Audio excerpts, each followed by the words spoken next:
تو میں یہ عرض کر رہا تھا ہمارے نبی صلی اللہ علیہ وسلم کی تلوار سب سے پہلے کس کے خلاف اٹھی؟ عرب تھے، عربوں کے خلاف، قریشی تھے، قریشیوں کے خلاف، ہاشمی تھے، بنو ہاشم کے خلاف اٹھی تلوار۔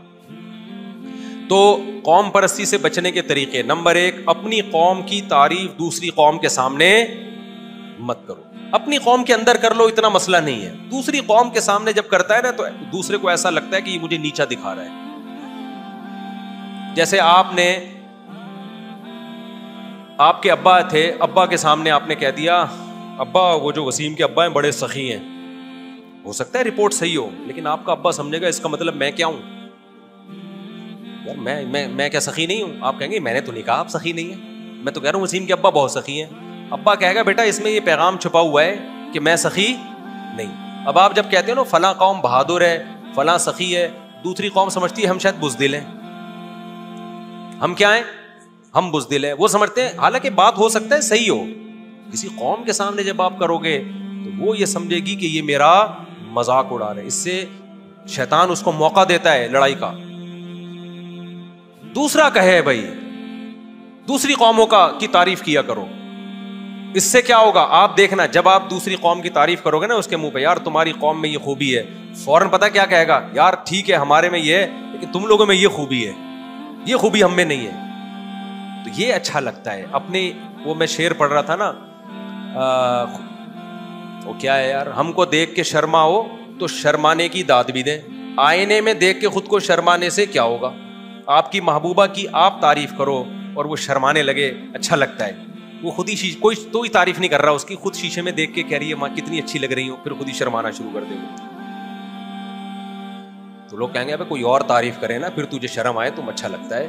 خود ہی شیشے میں دیکھ کے اپنی تعریف کر رہی ہے اپنی بیوٹی کی، اور پھر تجھے شرم بھی خود بخود ہی آ رہی ہے، یہ ٹھیک بولو نہیں ہے۔ تو اپنی تعریفیں خود نہ کیا کرو یوٹیوب پہ، فیس بک پہ، ہم ایسے ہیں ہم ایسے ہیں۔ آج ہو رہا ہے ایسے، بہت ساری قومیں آ رہی ہیں یوٹیوب پہ، فیس بک پہ اور انسٹاگرام پہ، ہم ایسے ہیں، ہم یوں ہیں، ہم فلانا ہیں۔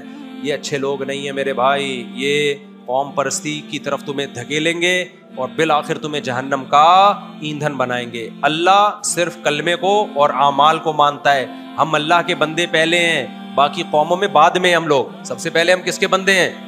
اللہ کے بندے ہیں۔ تو اللہ نے قرآن میں کیا کہا کہ ہم نے تمہیں ایک انسان، ایک مرد اور ایک عورت سے پیدا کیا۔ اچھا ایک عجیب بات آپ دیکھو، بڑی خاندانی بات ہے، اللہ چاہتے ہیں نا سب ایک جیسے ہوں۔ دیکھو میں تو بہت بولتا ہوں نا چار شادیاں، بہت سے لوگ اشکال کرتے ہیں کہ آدم علیہ السلام کے لیے پھر اللہ نے ایک بیوی کو کیوں پیدا کیا، ان کی بھی تو 4 بیویاں ہونی چاہیے تھیں، کیا خیال ہے؟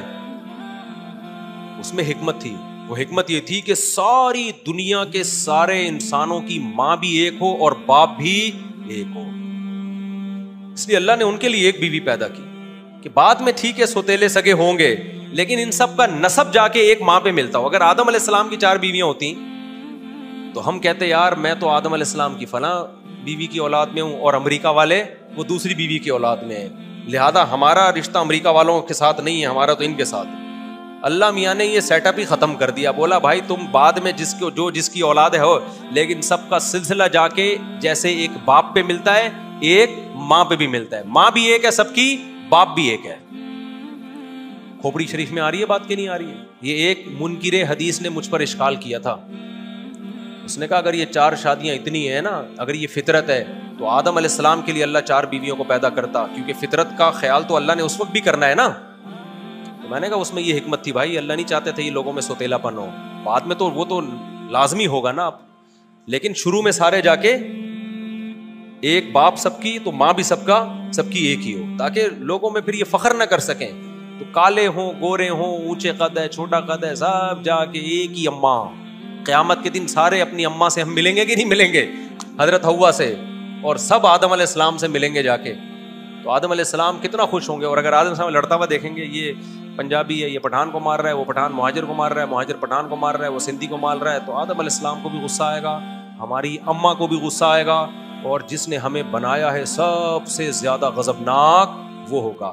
ایک آخری بات اور بھی میں کر لوں، دیکھو قوم پرستی صرف شو بازیوں میں نہیں ہوتی، ایک اور چیز میں قوم پرستی بہت ہے، وہ یہ ہے کہ جب آپ کے سامنے اللہ اور اس کے رسول کا حکم آئے اور آپ جواب میں یہ کہو کہ ٹھیک ہے یہ اسلام کا حکم ہے لیکن ہمارے یہاں یہ رواج نہیں ہے, ہماری یہ پرمپرا نہیں ہے, ہمارا خاندانی روایات اس کے خلاف.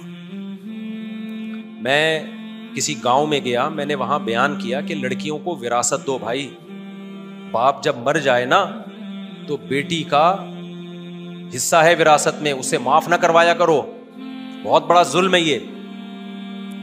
تو وہاں گاؤں والوں نے مجھے کیا, صاحب ہمارے ہاں جو رواج ہے نا وہ یہ نہیں ہے کہ بہنوں کو حصہ ملے. اب کیا کریں, ہمارا رواج ہی ایسا ہے, ہمارے یہاں تو نہیں دیا جاتا. میں نے کہا ٹھیک ہے آپ نہ دیں حصہ. پھر جب اللہ قیامت کے دن آپ سے سوال پوچھے اور آپ کو جہنم میں ڈالنے لگے تو آپ کہتے نا اللہ چونکہ میں فلاں قوم سے تھا, فلاں علاقہ ہے, یہ گوگل میپ پہ میری لوکیشن بھی دیکھ لے, دلیل دے دینا, اس علاقے کے لوگوں میں چونکہ رواج ہی نہیں تھا بہنوں کو وراثت دینے کا تو اس لیے میں نے وراثت نہیں دی. تو اللہ کہے کہ ٹھیک ہے میں نے اس علاقے والوں کے لیے الگ جنت بنائی ہے اور ان کے لیے الگ قرآن نازل کیا ہے, یا میں نے جو قرآن نازل کیا تھا نا اس میں لکھا ہوا تھا بہن کو اتنی وراثت ملے گی بشرطے کہ وہ فلاں گاؤں میں نہ رہتی ہو. تو میں نے کہا اگر اللہ تعالیٰ ایسی کوئی آیتیں اس وقت نازل کر دے یا کوئی الگ سے ڈپارٹمنٹ آپ کے لیے جنت میں الگ بنا لے کہ عام نارمل لوگوں کے لیے یہ والی جنت ہے, اس علاقے کے گاؤں کے لوگوں کے لیے ان کے لیے کچھ تھوڑا سا ڈفرینٹ دین ہے, تو مجھے کوئی اعتراض نہیں ہے. اگر اللہ کو مطمئن کر لیں, مفتی کو تو آپ کر سکتے ہو مطمئن نا, اللہ کو کون کرے گا. اور میں نے کہا اگر ایسا نہیں, اللہ کہے گا نا نا نا. جب میں نے نبی کی زبان سے یہ کہلوایا ارسلت الی کافۃ للناس, ساری دنیا کے سارے انسان, عرب عجم, کالے گورے, پٹھان سندھی پنجابی سرائکی مہاجر, سب کی طرف میں نے ایک ہی پیغمبر کو بھیجا, ایک جیسی تعلیمات دی ہیں, سب کو اسی تعلیمات کو فالو کرنا ہے, لہذا میں یہ عذر نہیں مانتا. تو میں نے کہا میرے بھائی مجھے آپ مطمئن کر لو گے قیامت میں اللہ کے عذاب سے بولو نہیں بچ سکتے. شرعی پردہ ہے نا عورت پہ, بھابھی پہ پردہ فرض ہے نا, دیور سے کرنا. اب چپ بیٹھے ہوئے, جب بھی بتاؤ, میں بعض دیندار لوگ ہیں علماء ہیں ان سے کہتا ہوں بھائی آپ کی بھابھی آپ کے سامنے کیوں آتی ہے, بھابھی پہ تو فرض ہے, آپ بتا تو دو, پھر آئے تو پھر آپ کا قصور نہیں ہے, آپ مسئلہ تو سمجھا دو نا, یا کم از کم اپنی بیوی کو تو منع کرو دیور کے سامنے جانے سے. تو مجھے صاحب ہم لوگ کے یہاں یہ رواج نہیں ہے, ہمارے یہاں بہت برا سمجھا جاتا ہے. میں نے کہا اللہ کے یہاں اس کو برا سمجھا جاتا ہے کہ بھابھی دیور کے ساتھ سامنے آ کے بیٹھے, اللہ کے ہاں اس کو سمجھا جاتا ہے. آپ کے ہاں نہ بیٹھنے کو برا سمجھا جاتا ہے, تو پھر جنت میں نے اور آپ نے تو نہیں بنائی, جنت کس نے بنائی ہے بھائی, اللہ میاں نے. تو آپ اللہ کو بتا دینا اللہ میں چونکہ ایسی قوم سے میرا تعلق تھا, ایسے خاندان سے تعلق تھا کہ تو نے سورہ نور میں کہہ دیا کہ عورت کس کس کے سامنے آ سکتی ہے, تو نے اس میں دیور اور جیٹھ کا ذکر نہیں کیا. تو اے اللہ تو ہم سے پوچھ کے اگر قرآن نازل کرتا تو ہم تجھے بتاتے کہ فلاں علاقہ, گوگل وہی لوکیشن دکھا دیتے کہ اللہ اس علاقے کے لوگوں میں رواج ہی نہیں تھا, تو ایک قوسین میں ایک آیت تھوڑی سی نازل کر دیتا کہ ان لوگوں کے علاوہ کی بات کر رہا ہوں میں. جیسے میں اپنے بیان میں کہتا ہوں نا کہ لوگ پاگل ہیں سوائے ان لوگوں کے جو میرا بیان نہیں سن رہے. سوری الٹا کر دیا ہم نے, آج میں ہر چیز کو الٹا کر رہا ہوں. وہ ایک صاحب میرے پاس ہے, مجھ سے آج ہر کام الٹا ہو رہا ہے. میں نے کہا الٹا کرو تو سیدھا ہو جائے گا ہر کام. میں ایسے کہتا ہوں نا کہ سوائے ان کے جو, تو اللہ میاں بھی کہہ سکتا ہے کہ بھائی میں قرآن میں نازل کر سکتا تھا کہ یہ پردے کا جو حکم ہے یہ ساری دنیا کے سارے انسانوں کے لیے نہیں ہے, اصل تو یہی ہے کہ عورت پردہ کرے, لیکن فلاں فلاں قوم میں چونکہ رواج نہیں ہے لہذا وہ کیا کریں مستثنا. تو اگر یہ اللہ نازل کرتے نا تو عرب سب سے پہلے کھڑے ہوتے. عرب کہتے ہیں ہمارے یہاں بت پرستی کا رواج ہے بھائی, ہم بت پرستی نہیں چھوڑ سکتے تھے. تو اللہ تو نے ہماری سنی نہیں, ٹھیک ہے نا, اور پاکستان میں فلاں گاؤں کے لوگوں کی سن کے تو نے آیتیں چینج کر دی.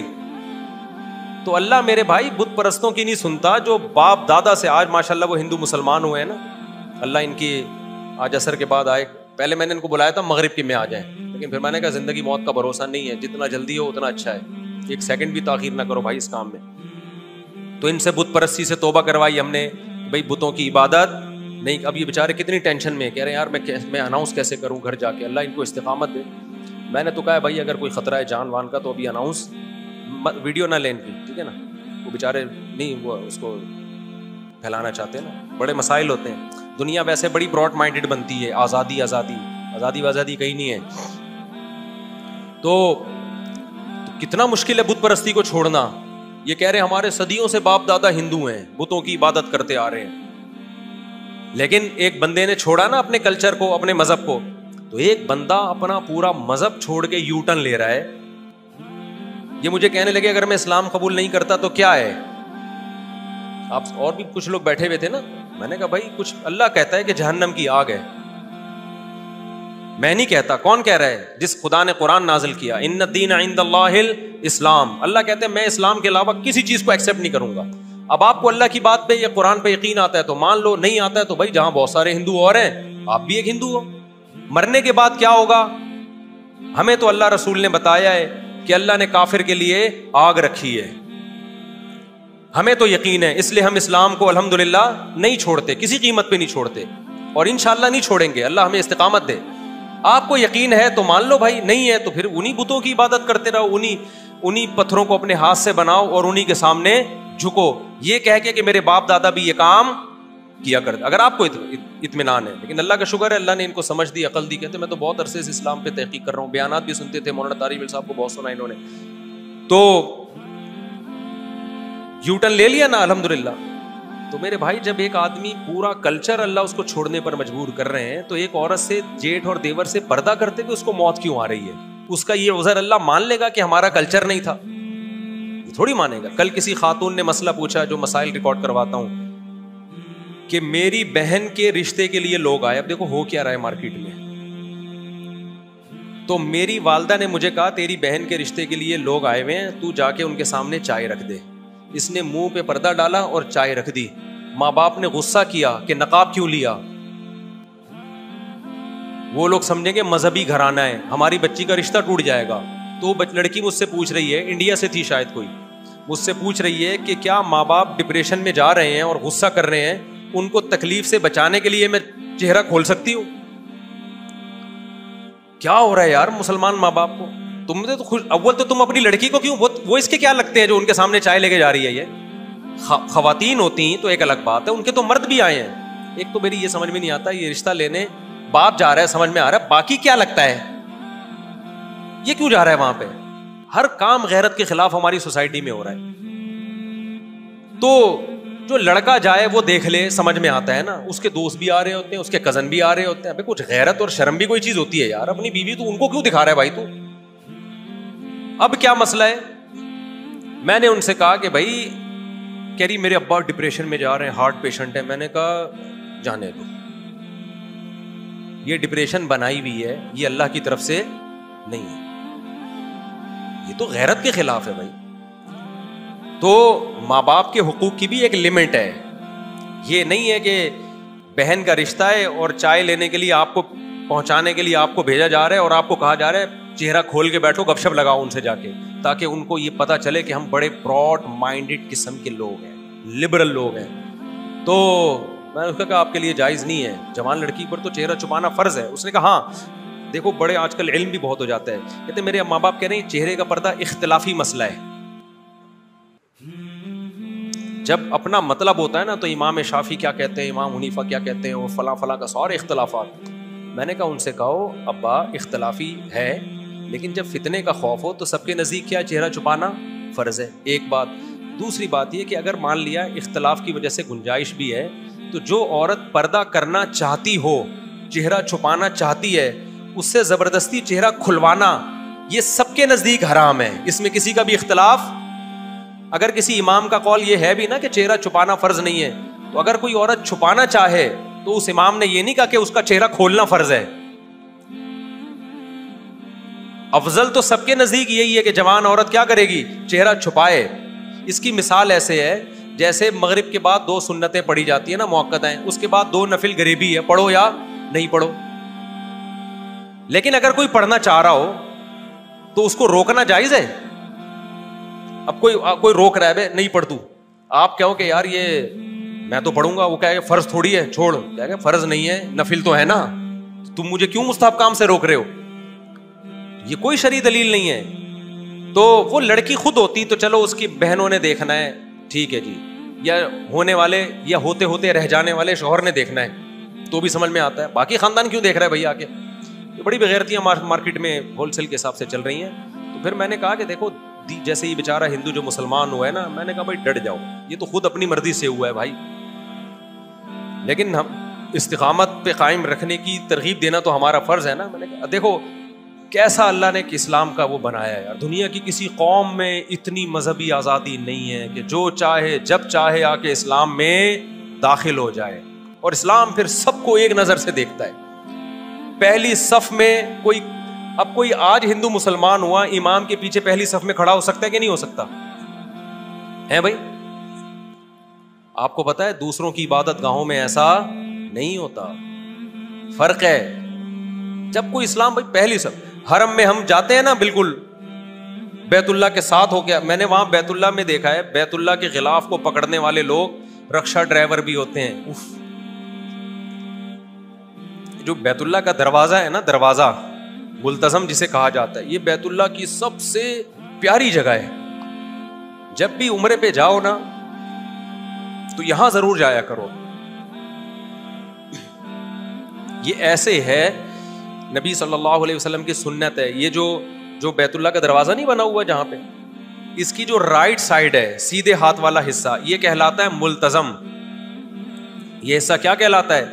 التزام کہتے ہیں چمٹنا. ملتزم وہ جگہ جہاں چمٹا جاتا ہے. تو یہاں پہ اپنے دائیں رخسار کو رکھ کے اللہ سے گڑگڑانا, رونا اور گڑگڑا کے دعائیں مانگنا, یہ سنت عمل ہے. سمجھ رہے ہو کہ نہیں سمجھ رہے؟ تو کتنی مقدس جگہ ہے اللہ کا گھر. یہ ایسے ہے جو بیت اللہ کا دروازہ ہے نا, جیسے ہم کسی کی چوکھٹ پہ جا کے بھیک مانگتے ہیں. ہم کہتے ہیں نا یار میں تیری چوکھٹ پہ آ کے, دروازے پہ جاتے ہیں نا اس کے گیٹ پہ. تو اللہ تعالیٰ نے اپنی ذات سے جو لوگ اللہ سے محبت کرتے ہیں ان میں جو ایک محبت کی چنگاری بھڑکتی ہے, تو اللہ نے اس چنگاری کو ٹھنڈا کرنے کے لیے, اللہ خود تو عرش سے نیچے نہیں آتا نا, تو اللہ نے ایک چار دیواری بنا دی اپنے خلیل ابراہیم علیہ السلام کے ہاتھوں, اپنے محبوب ابراہیم علیہ السلام کے ہاتھوں. اور وہ چار دیواری بنا کے اللہ نے اعلان کر دیا کہ اے ابراہیم لوگوں کو بتاؤ یہ کس کا گھر ہے؟ یہ میرا گھر ہے. آپ سفر سے آتے ہو, اپنے والد کے گھر جاتے ہو, نانی کے گھر جاتے ہو, ہوتا ہے نا خالہ کے گھر جا رہے ہو. اب ہمیں بھائی اللہ سے محبت ہے تو اللہ تیرا گھر ہے کہاں, ہم عرش پہ تو نہیں جا سکتے. تو اللہ نے ہم پر, مسلمانوں پر بہت بڑا احسان کیا. اتنا بڑا یہ اللہ کا ہم پر احسان ہے کہ اس سے بڑا احسان شاید ہو نہیں سکتا. اللہ نے کہہ دیا میں زمین پہ ایک جگہ اپنا گھر بنا دوں گا. یہ کس کا گھر ہوگا؟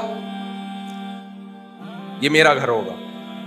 جس کو بھی اللہ سے محبت ہوتی ہے وہ چاہتا ہے کہ میں اس گھر کی جا کے, اب جس کی اللہ سے محبت ہوگی نا اور اس کو بیت اللہ کی قدر ہوگی کہ یہ اللہ کی طرف منسوب ہے, اس کے دل میں بیت اللہ کی اتنی زیادہ قدر ہوگی.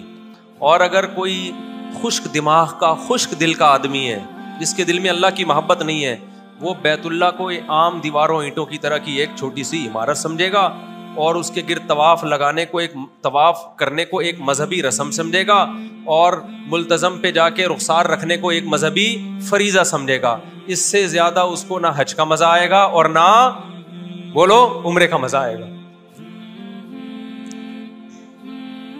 لیکن جس کو یہ پتا ہے کہ اس پورے روئے زمین پر اس سے بہتر گھر دنیا میں کوئی بھی نہیں ہے, کیوں, اس کی نسبت کہاں ہے؟ امرؤ القیس نے کہا تھا نا, امر من الدیار دیاری لیلا اقبل ذل جدارا و ذل جدارا. مجنو تھا نا, مجنو جو لیلا کا عاشق عرب شاعر, یہ کیا کرتا, لیلا کا جہاں گھر تھا نا تو در و دیوار کے چکر لگاتا رہتا تھا, اور کبھی اس دیوار کو چوم رہا ہے اور کبھی اس دیوار کو چوم رہا ہے. تو پھر خود ہی کہہ رہا ہے شعر میں, لوگوں میں اتنا بے وقوف نہیں ہوں کہ میں دیواروں سے محبت کروں. اتنی بھی سینس مجھے ہے کہ پتھر اور گارے میں کچھ بھی نہیں رکھا. بات یہ کہ ان دیواروں کی نسبت کس کی طرف ہے؟ لیلا. یہ محلہ لیلا کا محلہ ہے, یہ در و دیوار, یہ گلی کس کی ہے؟ لیلا کی ہے. لیکن کیا ہے, جب ہم میقات کراس کرتے ہیں نا, ظاہری لحاظ سے کچھ بھی نہیں ہے وہاں پہ بھائی, وہ بھی سیمنٹ اور گارے کے ہیں, یہ بھی کیا ہے, وہ بھی ایک, بلکہ وہ تو ریگستان ہے, کچھ بھی نہیں ہے وہاں. آپ کہہ سکتے ہو بڑی لگژری لائف ہے, تیل ہے, تو فرانس اور یورپ میں بھی ہے, امریکہ میں بھی ہے, صرف وہاں تھوڑی ہے. لیکن جب ہم میقات کراس کرتے ہیں تو اللہ کیا کہتا ہے, جو بھی مکہ آنے کا ارادہ کرے گا وہ لبیک اللہم لبیک کہے بغیر میقات کراس نہیں کر سکتا, اور اس کو اپنا سلا ہوا لباس اتارنا پڑے گا. اس پہ بہت ساری پابندیاں. کیوں؟ تم اب کس کے محلے میں داخل ہو رہے ہو بھائی؟ تم اللہ کے شہر میں آ رہے ہو جہاں اللہ کا کیا ہے, اتنا سا گھر ہے چند فٹ, اس کے آداب کتنے زیادہ ہیں, کتنے زیادہ آداب. یہاں کراس نہیں کر سکتے جب تک زبان سے یہ نہ کہو لبیک اللہم لبیک, اے اللہ میں بار بار حاضر ہوں, بار بار حاضر ہوں. اور پھر وہ پابندیاں تمہارے اوپر.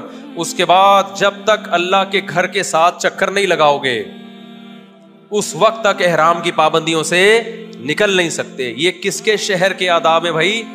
ہر گھر کے آداب ہوتے ہیں نا. آپ جب ڈیفینس ایریا میں جاتے ہو پہلے تلاشی ہوتی ہے, اس کے بعد بڑی تمیز سے آپ جاتے ہو بھائی. یہ عام علاقہ نہیں ہے. آپ جب وائٹ ہاؤس میں جاؤ گے کتنی احتیاط کے ساتھ جاؤ گے نا. آپ جب جاؤ گے اسلام آباد میں کسی حکومتی ادارے میں, اونچی آواز سے بات کرنے پر پابندی ہوگی آپ کو. تو اللہ کہتا ہے پوری روئے زمین پر جو میرا شہر ہے وہ کون سا ہے؟ مکہ ہے. اور میرا گھر کون سا ہے؟ بیت اللہ. اور کیسا گھر ہے بھائی؟ ایک 4 دیواری, کچھ بھی نہیں ہے اس میں, لیکن اللہ نے نسبت کر دی اپنی طرف. تو یہ جو ملتزم ہے نا, ملتزم, یہ سب سے پیاری جگہ ہے بیت اللہ کی. یہاں جب جایا کرو تو اپنے رخسار کو رکھے اللہ کے سامنے گڑ گڑایا کرو. اللہ کو وہاں یہ عمل بہت زیادہ پسند ہے. یہ ایسے ہے جیسے آپ بھکاری تھے, کھانے کو روٹی نہیں, پہننے کو کپڑا نہیں, کیا حالت ہوتی ہے نا انسان کی, اور آپ کسی سیٹ کے گھر کی چوکھٹ پہ جا کے پڑ جاؤ تو سیٹ کو ترس آئے گا کہ نہیں آئے گا؟ ایک ہے فون پہ کسی سے آپ قرضہ مانگ رہے ہیں, ایک ہے اس کے گھر پہ جا کے پڑ جائیں. قد دفع اللیل الذی فہرا الی ذراکم شیئا مغبرا.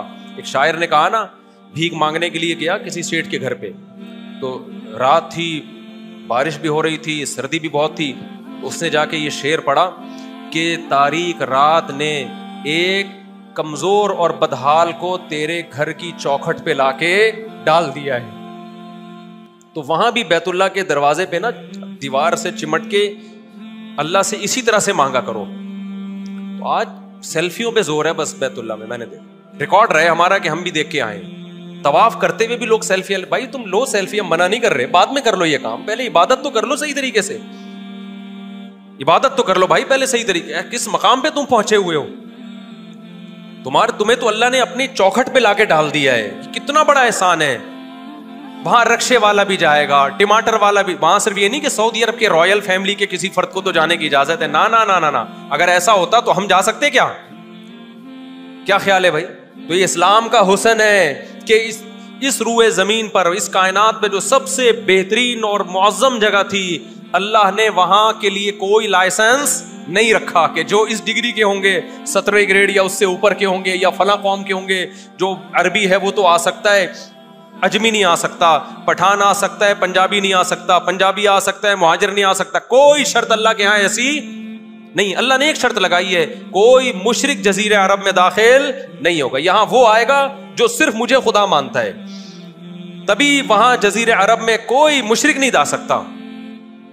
جو عیسیٰ کو اللہ کا بیٹا کہتا ہو, جو بتوں کی عبادت کرتا ہو, اس کے داخلے پر اللہ نے پابندی لگائی ہے. سعودی گورنمنٹ نے نہیں, اللہ نے لگائی ہے. سعودی گورنمنٹ نے تو اللہ کے حکم کی وجہ سے لگائی ہوئی ہے پابندی. تو کتنا بڑا اللہ کا احسان ہے بھائی. کوئی کلمہ پڑھ لے, اللہ کہتا ہے میرا گھر سب کے لیے کیا ہے, کھلا ہوا ہے. ایک چھوٹا سا بس واقعہ سنا کے بیان ختم کرتا ہوں. آج تھوڑا سا دائیں بائیں چلا گیا میں بیان میں, کہ یہ قوم پرستی کی بات کر رہا ہوں کہ اگر اسلام میں قوم پرستی ہوتی تو پہلی صف میں سارے پٹھان ہوتے ہیں, ٹھیک ہے نا, دوسری صف میں کوئی اور قوم کے بندے ہوتے, تیسری میں الگ قوم کے بندے ہوتے. اللہ نے کہا نا نا نا نا, جو آئے صف اول سب کے لیے, بیت اللہ سب کے لیے, طواف, حج, عمرہ, ملتزم سے چمٹنا, حجر اسود کو چومنا, یہ سب کے لیے اوپن ہے. رش کی وجہ سے کوئی نہ جا سکے الگ بات ہے. تو بس وہ ایک چھوٹا سا واقعہ بتا دوں. وہ کیا میں بتا رہا تھا, ابے دماغ سے نکل گیا, بڑا مزے کا واقعہ تھا. میں بات کیا کر رہا تھا, ہاں ہمارے حضرت فرماتے ہیں ایک دفعہ حج پہ گئے نا, تو ایک عربی بدو وہ صف اول میں کھڑا ہوا ہے نا, امام کے بالکل پیچھے.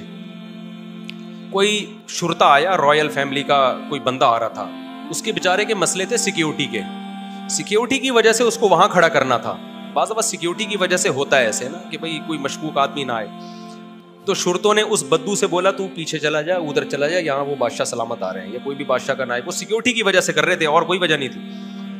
حضرت فرماتے ہیں بدو نے اس شرطے کو بولا گل لا الہ الا اللہ. گل کو بولتے ہیں گل. کہہ رہے تو کلمہ پڑھ دے, دوبارہ اسلام قبول کر لے. وہ بدو تھا عربی دیہاتی. حضرت فرماتے ہیں مجھے اس کا انداز اور سادگی بڑی پیاری لگ رہی تھی. جب وہ پولیس والا اسے کہتا بھائی یہاں وہ بادشاہ سلامت یا ان کے نائب آ رہے ہیں, اور سیکیورٹی کی, میں نے پہلے بتایا وہ مسئلہ کیا تھا, تاکہ سیکیورٹی گارڈ ہوتے ہیں نا ان کے ساتھ. لوگ کہتے ہیں سیکیورٹی ویکورٹی ہونی نہیں چاہیے, اللہ پہ توکل ہونا چاہیے. اپنی دکان میں تالا مت ڈالا کرو. جب یہ باتیں کرو نا تو اپنی دکان میں تالا, اپنے لاکر کے پاسورڈ مجھے بتا دو سارے, میں اناؤنس کر دوں گا. بات وہ کرو جو گراؤنڈ ریئلٹی سے, جتنے قتل ہوتے ہیں بغیر سیکیورٹی کے زیادہ تر قتل ہوتے ہیں. اچھا خیر, فرماتے ہیں اس نے بولا, پھر وہ شرطا کہتا ہے بھائی پیچھے ہٹے, عربی میں کہہ رہا ہے نا پیچھے ہٹے. وہ کہہ رہا ہے قل لا الہ الا, کلمہ پڑھ, یعنی دوبارہ اسلام قبول کر. کیا مطلب, یہ جگہ اللہ کا گھر ہے بھائی, اس میں بادشاہ اور غریب وزیر سب کیا ہیں, برابر ہیں. حضرت کہتے ہیں وہ بیچارہ کیا سمجھا رہا ہے اس کو, ابھی سیکیورٹی کا مسئلہ. وہ کہہ رہا ہے سیکیورٹی گئی تیل لینے, تو پہلے اسلام تو قبول کر دوبارہ, تیرا تو نکاح بھی ٹوٹ گیا. یعنی ایک بدو کو بھی یہ پتا ہے بھائی یہ اللہ کا گھر ہے, یہاں پر کوئی چھوٹا اور کوئی بڑا نہیں ہوتا. جو یہاں آ کے یہ باتیں کرے گا گویا کہ وہ دار اسلام سے کیا ہے, وہ لا الہ الا اللہ کو نہیں مانتا ہے. فرماتے ہیں مجھے بدو کے اسٹائل اور اس کی سادگی اور اس کے ایمان اس پہ بڑا اچھا لگ رہا تھا وہ. تو جب بھی کوئی مسجد میں آ کے پیچھے کرے نا, بولے قل لا الہ الا, کلمہ پڑھ دوبارہ نکل یہاں سے, تو مسجد میں کوئی فرق نہیں.